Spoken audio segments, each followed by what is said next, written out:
والله نقاط بوجهك خمس حاجات. Dashiri wird nicht ein Team so.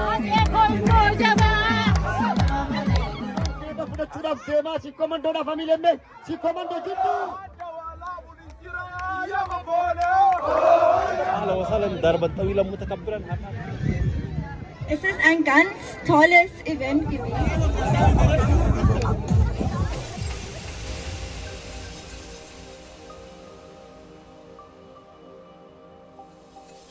Ispoortii bara kanaa kan kubbaa miilaa wal dorgommii itti gaafatamummaa fudhachuudhaan Oromoon biyya Jarmanii naamusa qabaa, Oromoon Awurooppaa naamusa qabaa, anatti itti gaafatama jettu. Jirra jirtuu hordoftoota Saaddoort. Feestivaal Ispoortii Oromoo biyya Jarman Oogast 4 hanga 6 magaalaa Nuurenberg keessatti kabajamaatiin ture. Haala miidhagaa ta'een gareelee ciccimoo 17 wal dorgomsiisuun ramaddii 4 jalatti haala armaan gadii ta'aniin ramadamaniitiin jiru. Egaa ramaddii jalatti FC Dirree Franqelloo, FC Wabii, FC Malmallisaa fi FC Oromoo Musliimuu ta'an. Ramaddii baa jalatti FC Madda Walaabuu, FC Kush Darmstadt, FC Qeerroo France, FC Ali Bira. Ramaddii caa jalatti FC Dhombir, FC Sikomandoo, FC Abdii Boroo Holland, FC Hacee yommuu ta'an, ramaddii iddaa jalatti FC Oromoo Frankfurt, FC Gaaddis Oromoof, FC Oromoo Giisan, FC Shanan Gibee. Gareelee 17 keessa garee 3 biyyoota ollaa Jarmanii fi Hoolaand irraa kan dhufan yommuu ta'u, gareeleen 14 biyya Jarman keessaa kan walitti dhufanidha. Akkasumas jaalattoonni fi deeggartoonni kubbaa miilaa biyyoota ollaa irraa dhufan miidhagina sagantaa kanaatiif iddoo ol'aanaa kan qabanidha.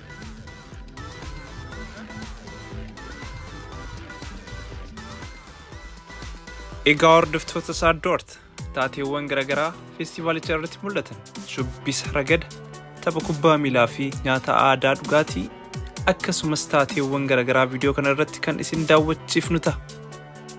Turtii gaarii. Egaa hordoftoota keenya as dirree lammaffaa irratti ramaddii baa jalatti FC Qeerroo Firaansii fi FC Kush Darmstadt taphachuutti argamu. As dirree kana irratti ammoo qaama ifachuutti kan argaman FC Haceen akkasumas Dhombir qaama ifachuutti argamu. Tapha jalqaba FC Hacee fi Sikomandoo waliin taphataniin FC Haceen 2-2dhaan Sikomandoo mo'achuu danda'eetiin jira. Abdii Boruu Dhombir wajjidhaan tokkoof tokkoon gargar bahanii tiniin jiru jechuudha.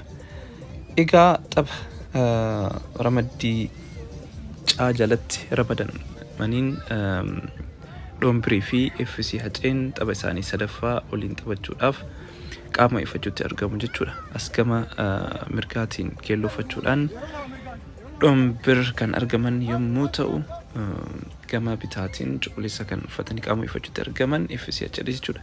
Egaa hordoftoota daawwattoota keenya as dirree baa irratti Kush Darmstadtii fi FC Qeerroo France taphachuutti argamu. Akkuma argaatiin jirtan dargaggoo George TikToker jechuudha. Haala argaatiin jirtan kanatti bashannansiisutti jira. Egaa mee taphoonni itti aananii fi qophiileen itti aanan maal fakkaata kan jedhu wajjin kan daawwannu ta'a. Turtii gaarii isiniif haa ta'u.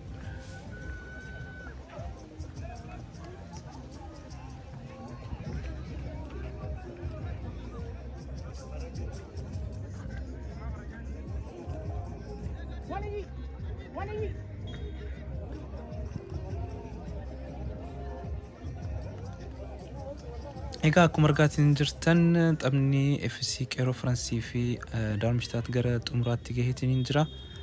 Akkuma argaatiin jirtan FC Qeerroo Firaansii fi Kush Darmstadt wal qabachuudhaan gara marsaatti aanutti darbaniitiin jiru jechuudha. Qopheessitoota yookiin qindeessitoota feestivaala ispoortii Oromoo biyya Jarman keessaa isaaniin kunniin muraasa jechuudha.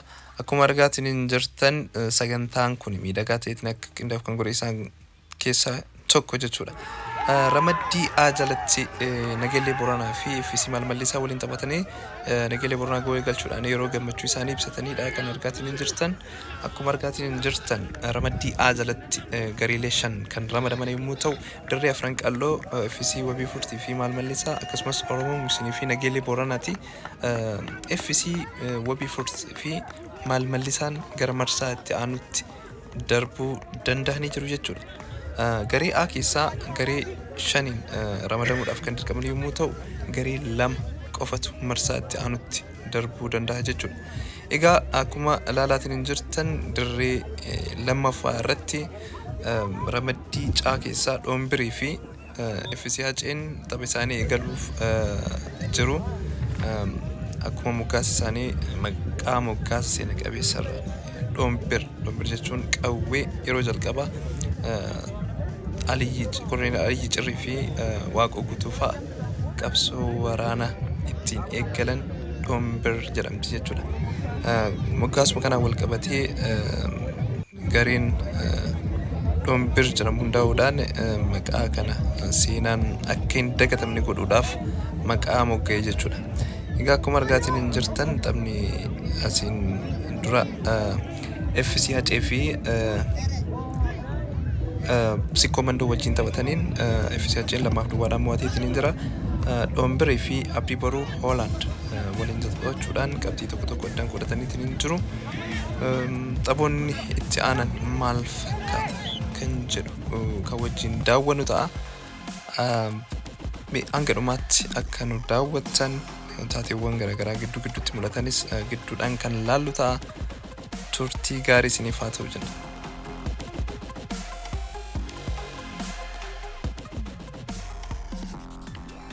Egaa akkuma hordofaatiin jirtan marsaatti aanutti darbuu kan danda'an FC Hacee fi gaaddisa Oromoo Hoolaand kan qaama isaanii ho'ifachuutti jiranii gamanumaan uffata diimaa uffachuudhaan gaaddisa Oromoo Hoolaandii as keessattis gareen taphattoonni garee biraa keessa taphatanii marsaa kanatti darbuu hin danda'in garee kanatti dabalamaniitiin taphachuutti jiru jechuudha. Keessattuu lakkoofsa 8 kan gaaddisa Oromootiif taphataatiin jiru garee Abdii Boruu Hoolaand keessaa marsaatti aanutti darbuu waan danda'eef garee kanatti dabalameetiin jira. Taphattoota gara 3 gahantu garee kanatti dabalameetiin jira. Akka Federeeshinii Ispoortii Oromootitti taphataan tokko garee biraatii bahee garee biraa keessa seenuu akka hin danda'amnedha waliigalteen jiru. Ta'ee kan argamu taanaan qabxiin 3 kan irraa kaafame garee faallaatiif kennama jechuudha. Egaa gamanatti ammoo FC Haceen yeroo koochii isaaniitti Imraan gorsi kennamuufidha. Mee wajjumaan laala.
Taphni eegaluudhaaf deemaa taphni eegaleetiin jira. Taphoota kana keessatti ilaalchiiwwan garaagaraa mul'atan kan wajjin daawwannu ta'a. Egaa akkuma argaatiin jirtan lakkoofsi 5 garee giisan keessa taphateetiin jira. Garee giisan keessattis gara marsaatti aanuuf darbuu waan danda'aniif FC gaaddisa Oromoo Hoolaandiif seenee taphateetiin jira. Dhugaa dubbachuudhaaf Federeeshinii Ispoortii Oromoo biyya Jarman seera baay'isan akkam godha kan jedhu waan gaafii namatti horuudha. Mee wajjinuu kan ilaallu ta'a.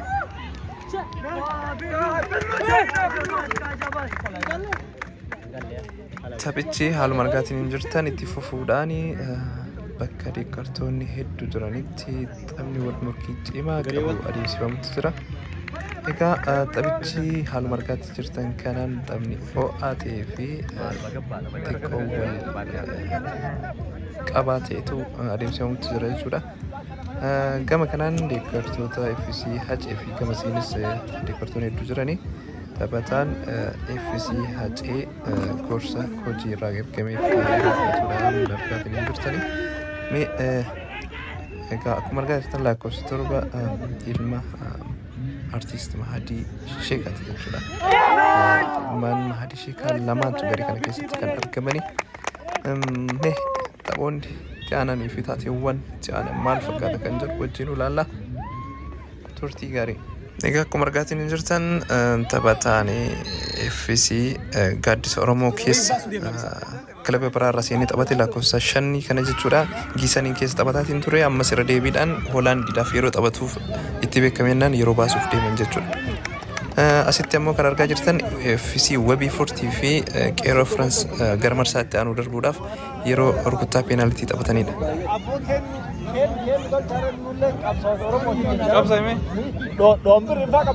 Ati malee Arsenal ka gufattee dhufte maal? Malee Arsenal maal? Hangirreen yankara jiru keessa. Ammaan nanta ahla wasalan darban tawilan mutakabbiran hadhaan. Eenyuun?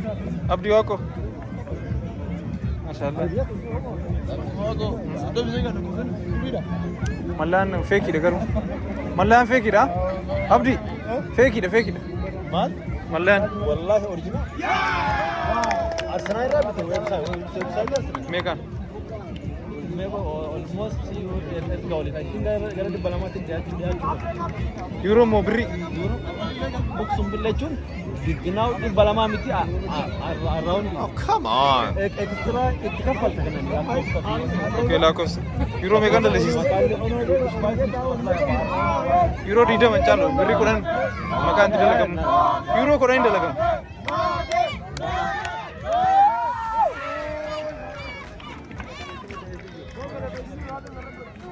Egaa akkuma argaatiin hin jirtan daawwattoonni kubbaa miilaa haala kanaan taa'anii rukuttaa peenaalitii FC Wabii fi Qeerroo France gara marsaa kwartar fiinaalitti darbuudhaaf godhamu irratti taa'anii daawwataatiin hin jiru jechuudha. Akkuma argaatiin hin jirtan hanga ammaatti rukuttaan peenaalitii hedduu dhahamus gargar bahuudhaaf kan isaan rakkise ta'ee jira jechuudha. Egaa miidhaginas viidiyoo keenyaatiif darbeetiin peenaalitii guutuu isin agarsiisu baannus darbee peenaalitiiwwan muraasa kan isin agarsiisnu ta'a jechuudha.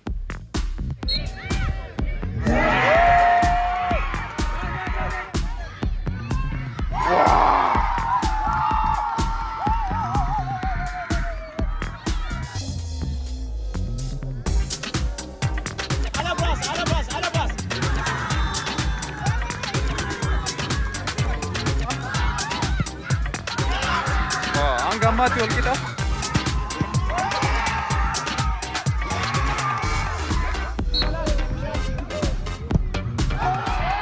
Kita malah.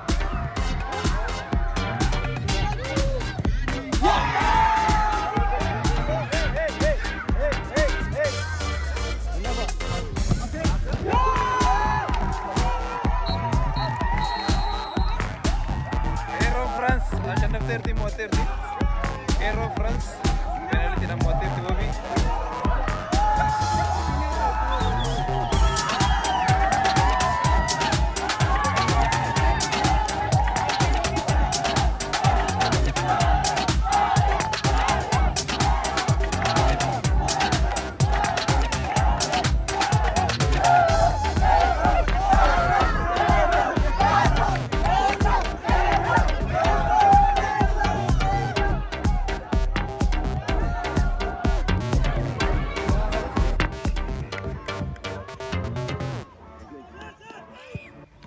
Ammas akkaatum argaatiin hin jirtaniin FC Qeerroo Faransii fi FC Sikkoo Mandoo taphaan gargar bahuu baatanis rukuttaa peenaalitiitiin gargar bahuudhaaf dirqamaniitiin hin jiru.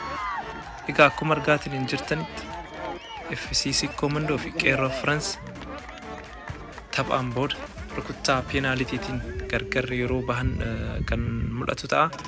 rukuttaa peenaalitii kana mo'ateetiin gara tapha faayinaalitti eenyutu darba kan jedhu kan wajjin laallu ta'a. Turtii gaarii isiniif haa ta'u.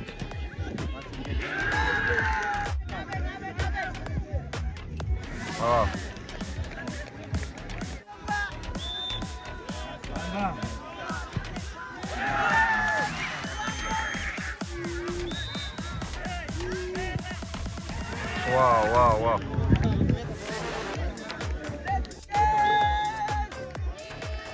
Rukuttaa peenaalitii isa dhumaatiin Sikkomandoon galchee gara marsaa faayinaalitti darbeetiin jira jechuudha. Akkuma argaatiin jirtan deeggartoonni Sikkomandoo gara dirree seenuudhaan gammachuu isaanii ibsataatiin jiru jechuudha.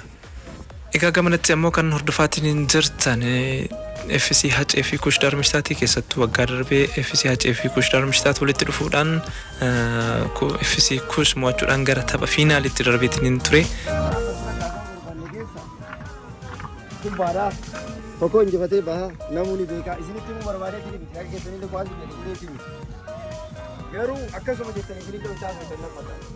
Daree 17 amma sadii jiraa jechuudha. Sadii keessa tokko waancaa nyaata. Keessattuu gareen kunii lamaan biyya takkaati. Biyya naannoo takkaati. Haala dandeessanii fakkeenya gaarii, ispoortii gaarii kan namni si ilaalee tokkoffaa taphachuudha. Gariin nama arguu miti argee dhiisee sammuu ofiitti, moraalii ofiitti akka baratu illee maqaa gaariidhaan gaggeessee immoo moraalii ofiitti namni nama argee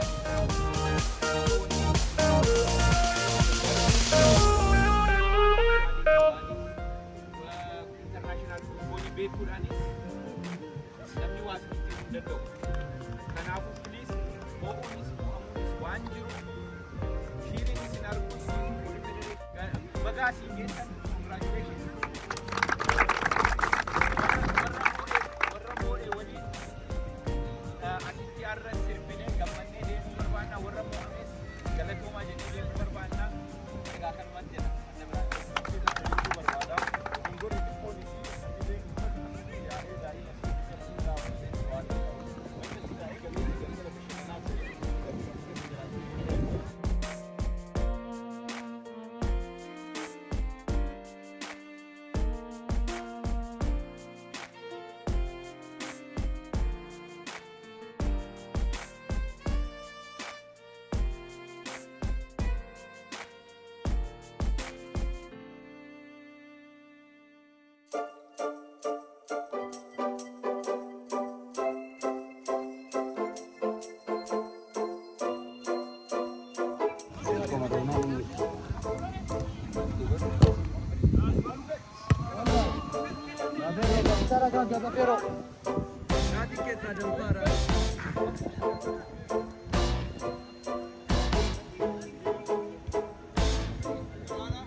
Jagna biti.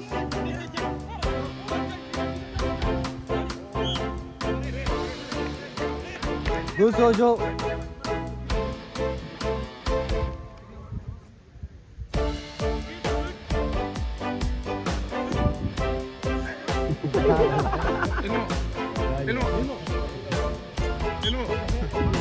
Miftarak.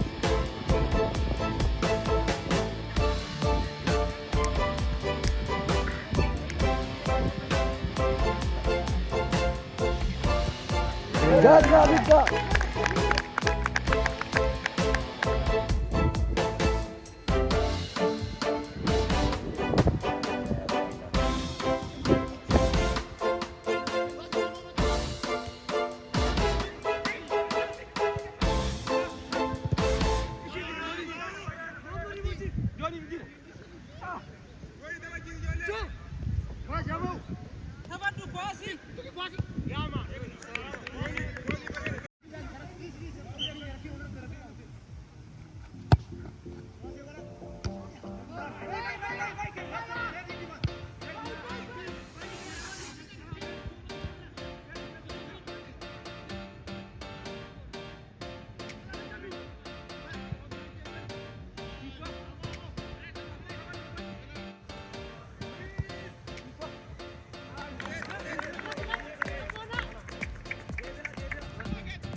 زوين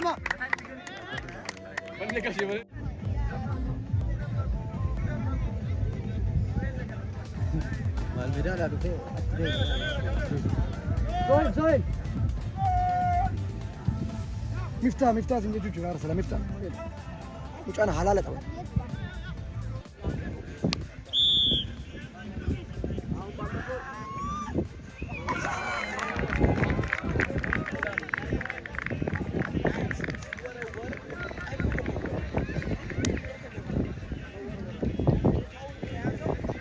Rumah tuh ya kamu sedih dua Rainul Coach mal tuh kan buat mal tuh rumah tuh Rainul taphni FC Hacee fi Kush Darmishtaat gidduutti adeemsifamaatiin hin jiru. 3-2dhaan FC Haceen dursaatiin hin jira jechuudha. Taphichi gamanummaan olaantummaa FC Haceetiin waan goolabamuu fakkaata. Egaa ammas itti fufuudhaan goolii 5 galchuudhaan FC Hacee Kush Darmishtaatiin haloo waggaa darbe waan bahate fakkaata. Egaa hordoftoota kabajamtoota keenyaa ammas tapha fiinaalii tapha xumuraa FC Hacee fi FC Sikkoomandoo tapha geebaa waliin qaban eegaluudhaaf deema jechuudha. Ramaddii caajalatti kan ramadaman FC Hacee fi FC Sikkoomandoo walitti dhufuudhaan sadarkaa tokkoffaa fi lammaffaadhaan darbaniitiin hin jiru. Egaa FC Haceen san 2-2dhaan mo'atee gara marsaatti aanan darbus ammas tapha faayinaal irratti walitti dhufuudhaan morkii cimaa kan keessummeessan ta'a jedhameetiin eegama.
Dieser Spiel wird unparteiisch. Der Schiri wird nicht ein Team so Vorteil geben. Wenn Probleme gibt, bitte Kapitän mit Respekt mit Schiri reden. Die Schiri kann mit Linienrichter sprechen. Die Probleme wird bitte mit Respekt dieses Turnier fertig machen. Der Schiri macht ganz gut. Wir haben alles geregelt. Ja? Danke. Dann wünsche ich alles.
Haaluma argaa jirtan kanaan FC Sikko Mandoo fi FC Haceen tapha morkii cimaa qabuu fi tapha daawwattootaaf hawwataa ta'e tokko agarsiisutti jiru jechuudha.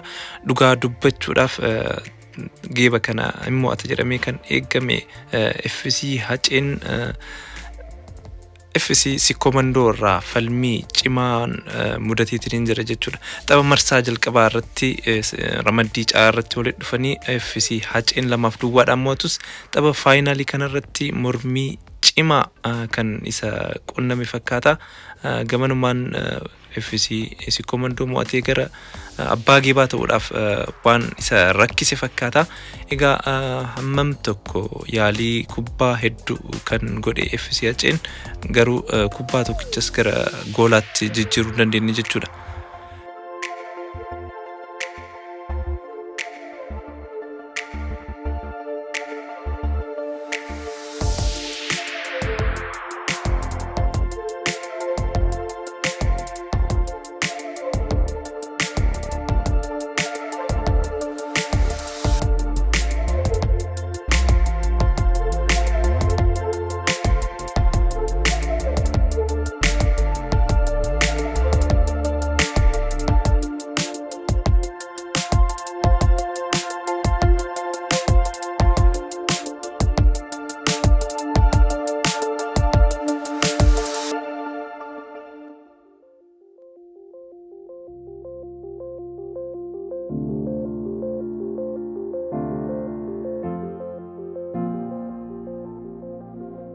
Taphichi hanga ammaatti morkii cimaa fi bifa hawwataa ta'een adeemsifamutti jira. FC Sikko Mandoon goolii tokko galchuudhaan abbaa geebaa ta'uudhaaf waan deebu fakkaata. Egaa akkuma argaatiin jirtan FC Haceen kubbaalee hedduu gara gooliitti jijjiiruuf yaalii godhus FC Sikko Mandoon ittisa irratti xiyyeeffachuudhaan kubbaalee hedduu baasutti jira jechuudha. Egaa gamanumaan ammas taphni xumuramuudhaaf daqiiqaalee muraasatu hafee FC Haceen kubbaa isa xumura gara gooliitti jijjiiree gara rukuttaa peenaaliitiitti darbamoo kubbaan kun goolii eegaan gara alaatti baaseetiniin FC Sikko Mandoon abbaa geebaa ta'a kan jedhu wajjin kan ilaallu ta'a. Turtii gaarii.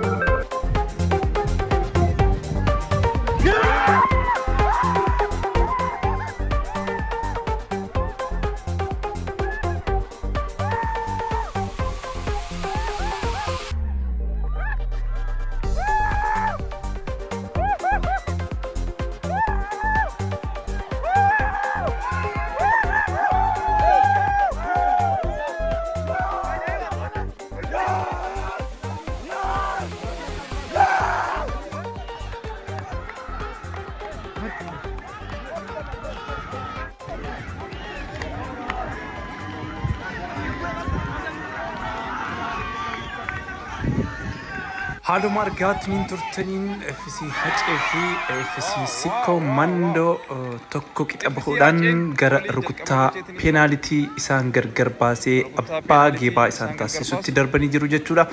Peenaalitii kan hanga dhumaatti akkan wajjin hordoftan kabajaa wajjin isin gaafannaa. Turtii gaarii. Sikko Mandoon itti aanaa taphataa Sikko Mandoo lammii Naayijeriyaati. Sikko Mandoodhaaf taphata. Sikko Mandoo. Wow. Sikko Mandoonis goolii tokkoffaa lammaaf tokkotti goolii tokko galchanii jiranii. Rukuttaa peenaalitii lammaffaa Talhaa Abubakar. Talhaa Abubakar taphataa FC Haceeti.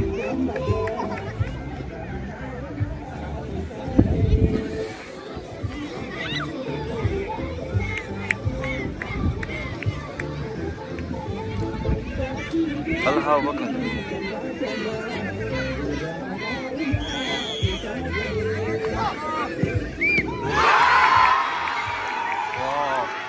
FC Talhaa Abubakar peenaalitii lammaffaa saateetiin jira.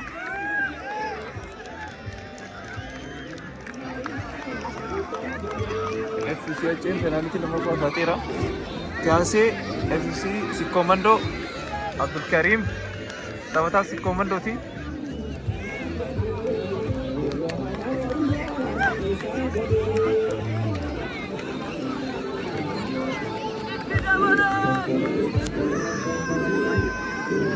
Abdul Karim taphata Sikomando goolii sadaffaa penaltii sadaffaa dhabuudhaaf deema. Hanga ammaatti Sikomando 2-1 dursaatiin jira. Abdul Karim saatee jira. Sikomando fi Aceen hanga ammaatti penaltii tokko saatanii jiru. Sikomando fi Aceen uummanni haala miidhagaa ta'e kanaan wal ga'anii jiru.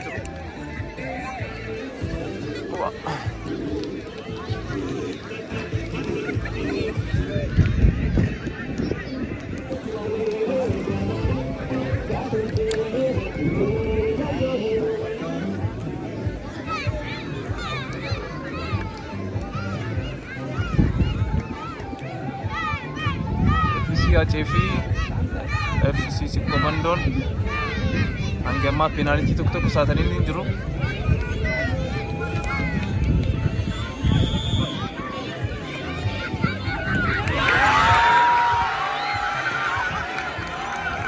FC Aceh penaltii lammaffaa saatanii jira.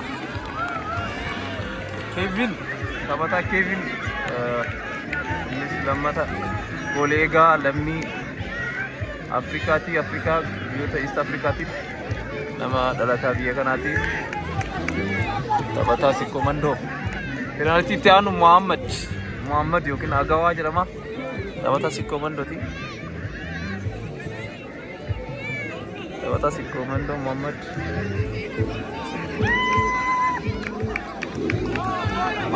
Agawaa jedhama maqaa cooraatiin yookaan Muhammad Agawaan saatee jira. Muhammad Agawaan saateetiin jira. Hanga ammaa FC Aceh fi Sikomando penaltii lama saataniitiin jiru. Muhammad Agawaa penaltii tokko saateetiin jira. Abshir Agawaa.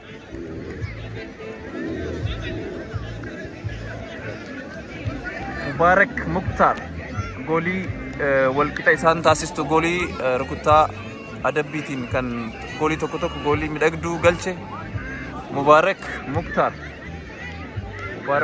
taphataa FC Aceeti.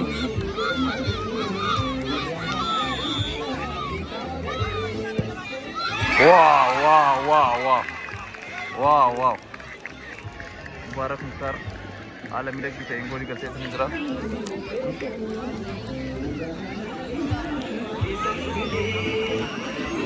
Kunis dhalataa lammii biyyoota East Afrikaati. East Afrikaa jedha Naayijeeriyaati. Taphataa garee Sikomandooti. Akka seera federeeshinii Jarmanii biyya federeeshinii Oromoo biyya Jarmaniititti gareen tokko lammii biraa irraa taphattoota sadii garee ofiitti dabaluun hayyamamaaf jechuudha. Wow! FC Aceh gammaatti dursu jira. Gooliin kun gangalee jennaaniin FC Aceh kan mo'atu ta'a jechuudha. FC Aceh goolii kana galche taanaaniin geeba kan mo'atu ta'a.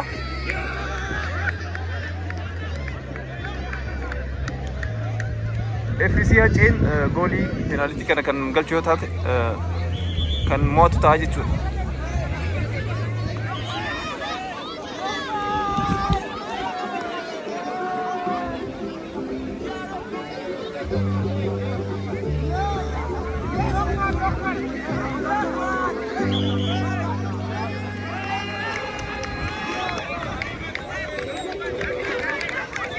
Penaltii amma Sikomando saatte sararaan ala ta'eetiin jira jedhameetiin irra deebi'amutti jira.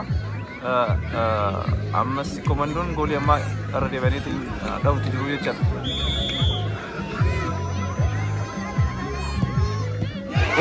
Amma si lammaffaadhaaf qabeetiin jira. Amma yeroo lammaffaatiif qabeetiin jira. Goolii eegaan garee FC Aceh goolii haala miidhagduu ta'een deebiseetiin jira. Innis taphataa lammii Afrikaa Naayijeeriyaadha. Gaanaadha. Lammii Gaanaati. FC Acee keessa taphataan lammii biraa goolii egaa kana qofatu jira jechaadha. Ibrahim penaltii dhumaa yoo kan galchu taate FC Aceen abbaa geebaa kan ta'u taa'e jechuudha. FC Aceen penaltii dhumaa kan galchoo kan ta'u taate gamanumaan abbaa geebaa chaampiyoonsii 2023 magaalaa Nuurambarg irratti kabajame kan mo'atu taa'e jechuudha. Taphataa Ibrahim yookiin ilmoo maqaa cooraatiin beekama. FC Aceen penaltii dhumaa kan galchoo kan ta'u taate gamanumaan abbaa geebaa taa'e jechuudha. Penaltii dhumaati.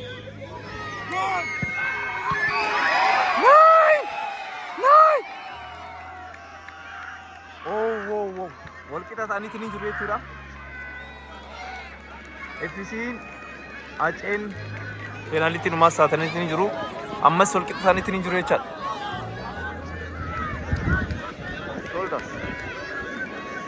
Egaa dubbachuudhaaf hanga ammaatti abbaa geebaa eenyu jedhanii tilmaamuudhaaf kan nama rakkisuudha.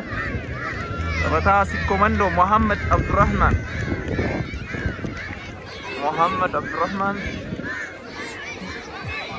Abbaa rukuttaa penaltii isa jaaffaa isaan gargar baasuu dhahuudhaaf deemu jechuudha. Mohammad taphataa Mohammad Abdurrahman lakkoofsa 4 taphataa Sikkomandooti.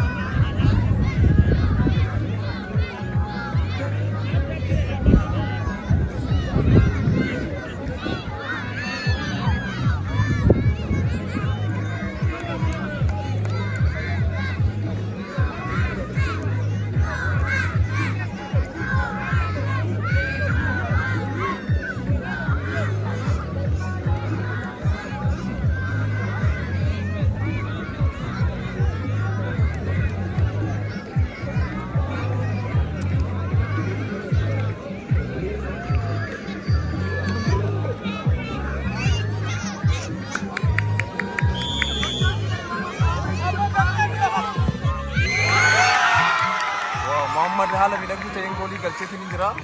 Taphataa Sikkomandoo Mohammad Abdurrahman goolii galcheetiin jira.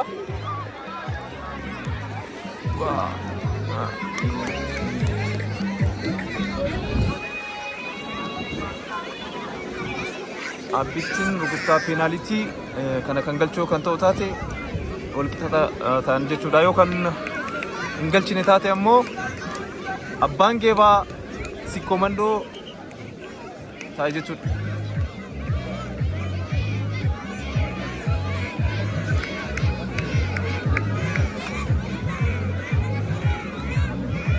Taphataa FC Acee garee kubbaa miilaa Hacaaluu maqaa yaadannoo gooticha keenya Hacaaluu Hundeessaatiin moggee FC Aceen hanga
Asir ragadar tu kalau dua tahun ni madolabu, ara madolabu.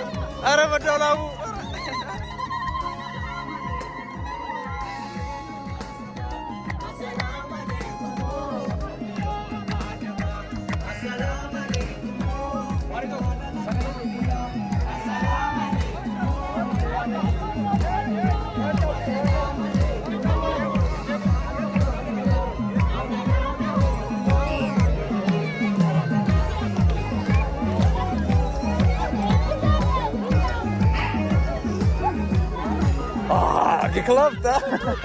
Ja, ja. Wah.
FC acee mee har'a geeba har'aa kana mo'attanii jirtanii mee maaltu dhagama?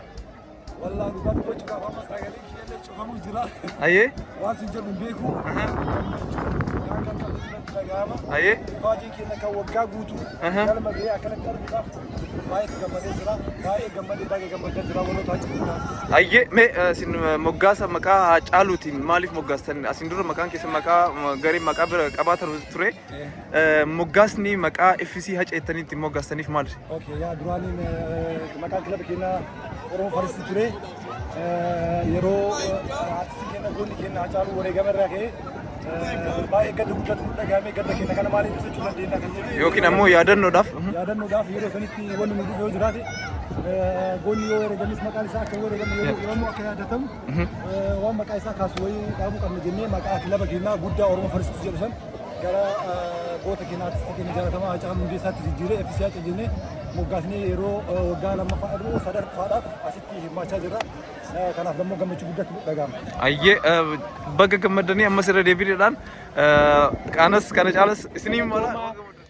ispoortii magaalaa Nuremberg Andriyaan ammas immoo waahillaniis galatooma keessattuu immoo hawaasni Oromoo asitti argamtanii sagantaa kanarratti hirmaattanii akka bareedu taasiftan hedduu galatooma warri geeba kana furatan kilabiin Hacee baga gammaddanii warri lammaffaa baatanis sadaffaa baatanis keessattuu keessummoonni Faransaay fi Hoolaand irraa dhuftan baay'ee galatoomaa kabajaa guddaa isiniif qabna hanqinoota jiran sirreessinee bara dhufu wal arginaa galatooma. أمين لكننا في أبلس كنا أبدو قادي أبا جبل كانت تأسي أندريا كان أبويو وان سينجت أمو نموت أفان دوشي بينف أبدو قادي أبا جبل أفان نويكا غلطوما براو أندريا danke. Es ist ein ganz tolles Event gewesen mit ein paar Sachen, die ich gerne noch kurz gesagt hätte. Ich bin ganz froh, dass wir so schöne Spiele hatten und vor allem auch heute, obwohl das Wetter nicht so gut war, haben wir tatsächlich faire Spiele gesehen. Ich wünsche mir für die Zukunft, dass wir noch mehr voneinander lernen. Unsere Kulturen haben noch einen weiten Weg vor uns. Das habe ich jetzt die 3 Tage wieder gemerkt, weil ich denke mir, ich arbeite jetzt seit 8 Jahren mit meinen Jungs zusammen, die hier heute den Pokal geholt haben. Und ich bin so stolz auf die Jungs, wie die das gemacht haben. Sehr fair, meiner Ansicht nach. Und ich denke auch ein bisschen ein Vorbild. Und das würde ich mir... Kubbaa beekutti wanni siin qabxii guddaa tokko dubbatteetu jira. Maatiin aadaan keessan bareedaan asitti agarsiiftanii kaatanii akkasitti walitti dhuftanii kaatanii waan guddaa argachuu qabdu nuun jette. Galatoomtuu dhugaadha anis kana dhugaa miti.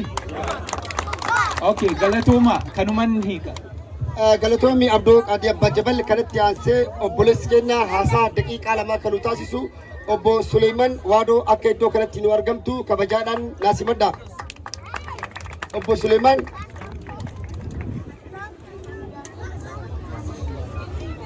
duraan dursee Oromoonni naannoo adda addaa fi naannoo kaluu Jarmanii magaalaa Nurenbergitti kanaa irraa tapha kana hordofuuf bakka kanatti argamtan hundinuu galatoomaa baga nagaan dhuftan isiniin jechuu barbaada. Dhugaa dubbachuudhaaf hedduu wanni dubbadhu hin jiru na dura dubbatamee jira. Bifuma kanaan naamusa kanaan rabbiin nama waggaan walitti dhufee bifa kanaan akkanatti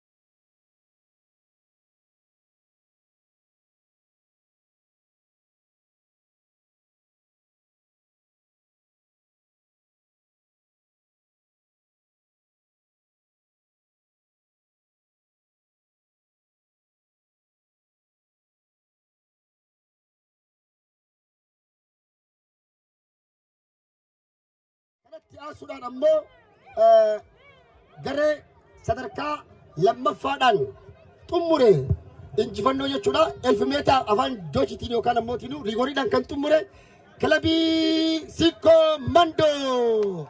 Kilabii Sikkoo Mandoo.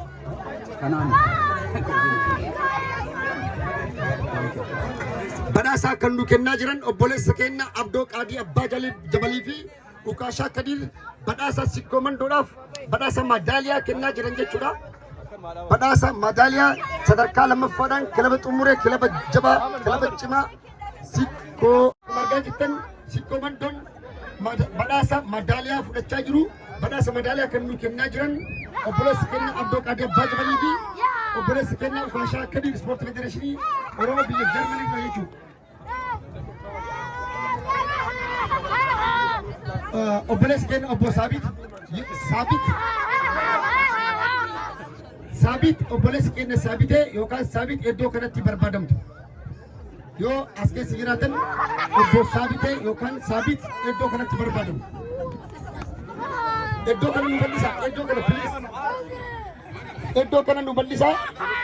Irra deddeebina jechuudha, irra deddeebina kilabiin Sikkoo Mandoon tapha kubbaa miilaa jaalalaa bara 2023 biyya Jarman magaalaa Nuuramberg irratti qophaa'e sadarkaa lammaffaatiin xumuruudhaan badhaasa madaaliyaa fi badhaasa geebaa fudhachuudhaaf iddoo kanatti argamu. Baga gammannee isin jechuu barbaada. Kilaba Sikkoo Mandoo sadarkaa lammaffaatiin xumuree jira jechuudha.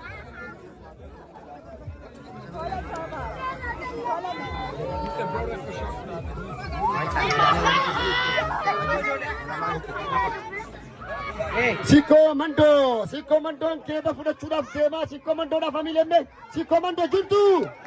Sikkoo Mandoo jirtu. Sikkoo Mandoo jirtu. Sikkoo Mandoo jirtu. Baga gammaddanii kun injifannoo sadarkaa lammaffaatiin kan goolabee Sikkoo Mandoo kilabni Sikkoo Mandoo sadarkaa lammaffaatiin xumuree jira. Baga gammanne isin jechuu barbaada.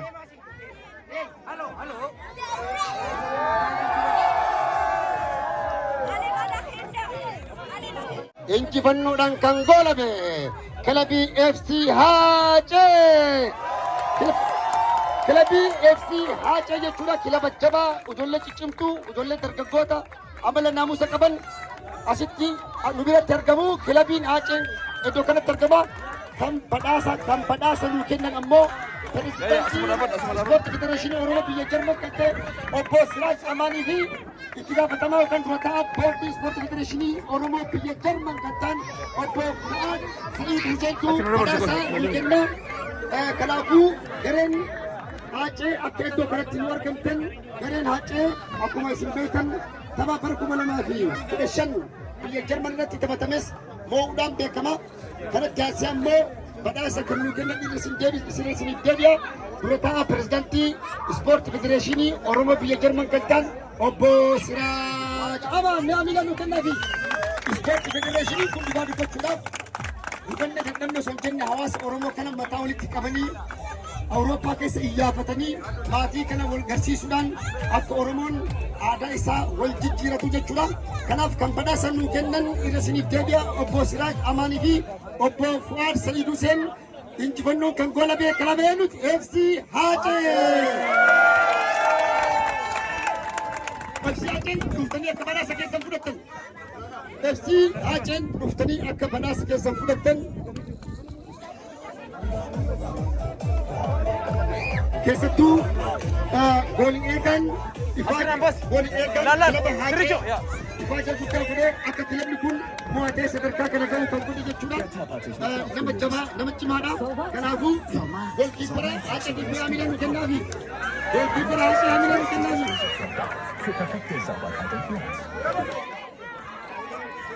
Geeba bara 2023 ispoortii Oromoo Awurooppaa biyya Jarman irratti qophaa'e kan injifannoodhaan goolame kilabii FC Haacee yookaan FC kilaba Haacaaluu Hundeessaa jedhamu.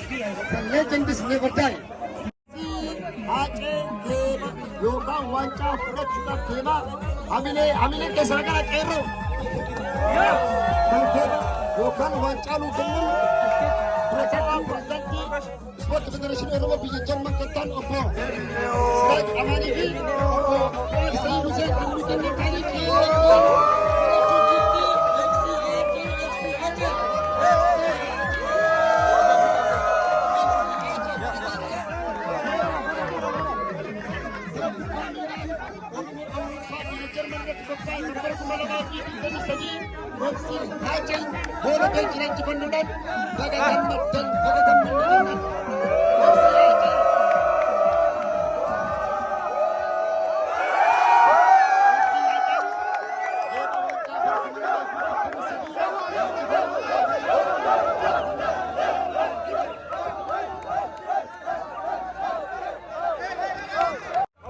Acalun kenyut, Acen kenyut, Ali Birran kenyut, Abdi Badis kenyut, Jolena kenyut, Oromiyan kenyut,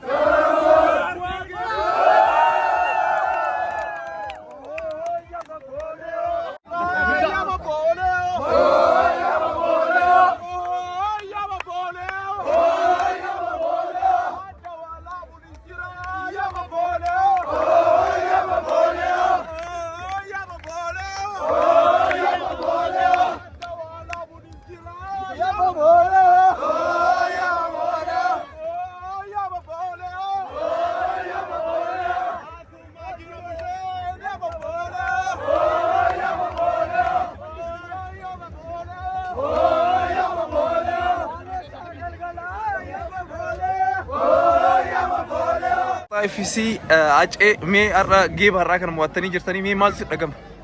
Wallahi dhugaa dubbachuudhaaf amma sagalee kiyyaallee cufamu jira. Ayyee? Waan sin jedhu hin beeku. Kan qabdu irratti dhaga'ama. Ayyee? Faatiin keenya kan waggaa guutu galma gahee akkanatti arguudhaaf baay'ee gammadee jira.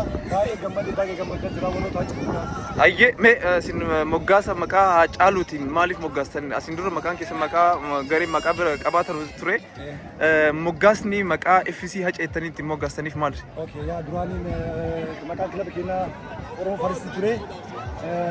Yeroo artistii keenya goonni keenya Hacaaluu wareegama irraa ka'ee baay'ee gadda guddatu dhagahamee gadda keenya kana maaliif ibsachuu dandeenya kan jedhu. Yookiin ammoo yaadannoodhaaf? Yaadannoodhaaf yeroo sanitti wanni nu dhufe yoo jiraate goonni yoo wareegamis maqaan isaa akka wareegame yommuu akka yaadatamu waan maqaa isaa kaasu wayii dhaabuu qabna jennee maqaa kilaba keenyaa guddaa Oromoo Faristi jedhu san gara goota keenya artistii keenya jaalatamaa Hacaaluu Hundeessaatti jijjiiree FC Hacee jennee moggaasnee yeroo waggaa lammaffaa irraa sadarkaadhaaf asitti hirmaachaa jirra. Kanaaf dammoo gammachuu guddatu dhaga'ama. Ayyee baga gammadanii ammas irra deebiidhaan qaanas kana caalas isinii mala. Ani viidiyoo raamara.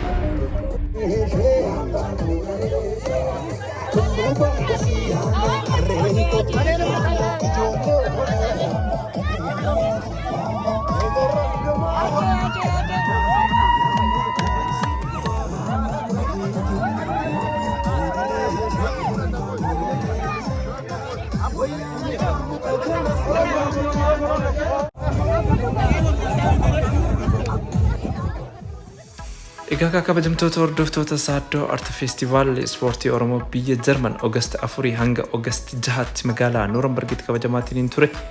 Biyyoota ollaa irraa gareeleen hedduu dhufuudhaan kan irratti hirmaatan yommuu ta'u, akkasumas kabajamtoonni, daawwattoonni, jaalattoonni ispoortii Oromoo biyya kanatti argamuudhaan festivaala kanarratti argamtan hundi keessanuu ulfaadhaa kabajamaa jechuun barbaada.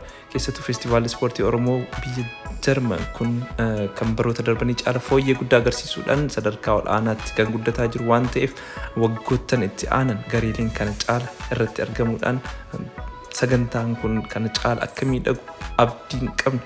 Egaa gareeleen hedduun viidiyoolee kana keessatti waan hin jirreef gamanumaan akka naaf kulchitaniin barbaada.